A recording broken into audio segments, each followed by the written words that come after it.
விவசாயிகளின்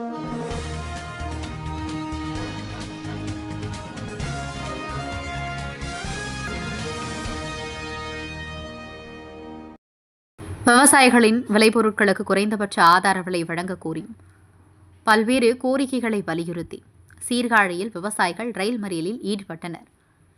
மயிலாடுதுறை மாவட்டம் சீர்காழி ரயில் நிலையத்தில் தமிழக காவிரி விவசாய சங்கம் சார்பாக மத்திய அரசை கண்டித்து சென்னையிலிருந்து திருச்சி செல்லும் சோழன் விரைவு ரயிலை மறித்து ரயில் மறியல் போராட்டத்தில் ஈடுபட முயன்ற தமிழக காவிரி விவசாயிகளை போலீசார் தடுத்து நிறுத்தினர். இதனையடுத்து ரயில் நிலைய வாயிலில் விவசாயிகள் மத்திய அரசை கண்டித்து கண்டன ஆர்ப்பாட்டத்தில் ஈடுபட்டனர். விவசாய விளைபொருட்களுக்கு குறைந்தபட்ச ஆதார விலை வழங்க வேண்டும், விவசாயிகள் பெற்ற விவசாய கடன்களை முழுமையாக தள்ளுபடி செய்ய வேண்டும் உள்ளிட்ட கோரிக்கைகளை வலியுறுத்தி பஞ்சாப் மாநிலம் கண்ணூரில் உண்ணாவிரத போராட்டத்தில் ஈடுபட்டு வரும் விவசாயிகளை அழைத்து மத்திய அரசை உடனடியாக பேச்சுவார்த்தை நடத்த வேண்டும் என்றும் குறைந்தபட்ச ஆதாரங்களை வழங்குவதாக உறுதியளித்த மோடி அரசு இதுவரை அதற்கான எந்த பணிகளையும் செய்யாததை கண்டித்தும் கண்டன கோஷங்களை எழுப்பி ஆர்ப்பாட்டத்தில் ஈடுபட்டனர். தமிழக காவிரி விவசாய சங்கங்களின் மாவட்ட தலைவர் சீனிவாசன் தலைமையில் நடைபெற்ற ஆர்ப்பாட்டத்தில் 70க்கும் மேற்பட்ட விவசாயிகள் கலந்து கொண்டு கோஷங்களை எழுப்பினர். விவசாயிகளின் ஆர்ப்பாட்டத்தின் போது சோழன் விரைவு ரயில் சீர்காழி ரயில் நிலையத்தை வந்தடைந்தது. இதனையடுத்து ரயிலை மறிப்பதற்காக ஆர்ப்பாட்டத்தில் ஈடுபட்டவர்கள் ரயில் நிலையம் உள்ளே நுழைய முயன்றனர். அப்போது பாதுகாப்பு பணியில் ஈடுபட்டிருந்த போலீசார் அவர்களை தடுப்புகள் அமைத்து தடுத்து நிறுத்தினர். இதனையடுத்து கண்டன கோஷங்களை எழுப்பியவாறு அனைவரும் கலைந்து சென்றனர். சீர்காழி செய்திகளுக்காக சாமி பத்மநாபன். பேச்சுவார்த்தை நடத்தாதே, விவசாய கடன் முழுவதையும் தள்ளுபடி செய், கொல்லாதே.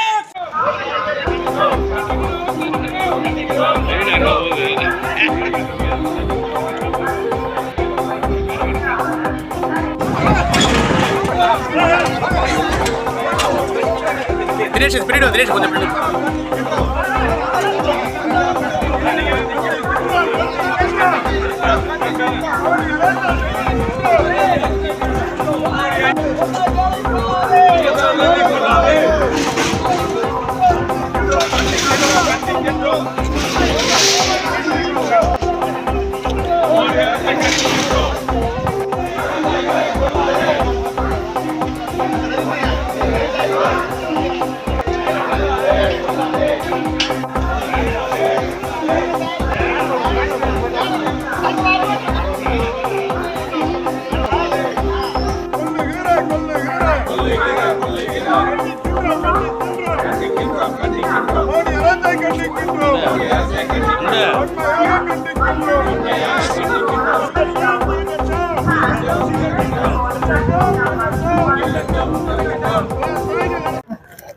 ஒரு 10 வருஷமாவே இந்தியா ஃபுல்லா தொடர்ந்து விவசாயிகள் போராட்டம் பண்றோம்.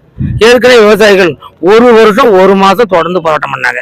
மோடி என்ன பண்ணாரு, கூப்பிட்டு விவசாயிகளை கூப்பிட்டு உங்களுடைய கோரிக்கையெல்லாம் நான் ஏத்துக்கிறேன் அப்படின்னு எழுத்து மூலமா எழுதி கொடுத்தாரு. குறைஞ்சபட்ச ஆதார விலை நிர்ணயம் பண்றேன், விவசாய கடனை தள்ளுபடி பண்றேன் அப்படின்னு சொல்லிவிட்டு மொத்தத்துல ஏமாத்திட்டார். அதை கண்டிச்சுதான் இன்னைக்கு தமிழ்நாடு பூரா ஒரே நாள்ல இந்தியா ஃபுல்லா நடக்குது இந்த போராட்டம். அதாவது உண்ணாவிரதம் இருக்க விவசாயிகளை தடுத்து நிறுத்துறாங்க, கூப்பிட்டு பேச்சுவார்த்தை நடத்த மாட்டாங்க. மிகப்பெரிய அநியாயமா இருக்கு. இந்த நாடே விவசாயத்துல 80% விவசாயிகள் இருக்காங்க. விவசாயிகள் உட்காந்துட்டா நாடே உணவு பஞ்சத்துல அடிபட்டுடும். இதை புரிஞ்சிக்காம மத்திய சர்க்காரு மாநில சர்க்காரு ரெண்டுமே விவசாயிகளுக்கு எந்த உதவியுமே பண்றதில்லை. இந்த அரசு 3 வருஷமா விவசாயிகளுக்கு இன்சூரன்ஸை கூட கொடுக்கல. 3 வருஷமா நாங்க பாட்டு பண்ணிட்டு இருக்கோம். தமிழ்நாடு அரசு அதை புறக்கணிக்குது, மத்திய அரசு புறக்கணிக்குது. இப்படி 2 அரசுமே விவசாயிகளை மிகப்பெரிய கொடுமைக்கு உள்ளாக்குது.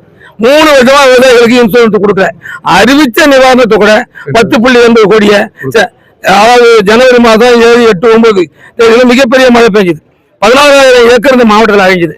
அதுக்கு அரசாங்கம் என்ன பண்ணுச்சு, 10.82 லட்சத்தை கொடுக்கறதா முதலமைச்சர் அறிவிச்சாரு. அந்த பணத்தை இன்னை வரைக்கும் கொடுக்கல. அந்த 16,000 ஏக்கரும் அறுவடை டயத்துல அழிஞ்சு முளைச்சு போச்சு.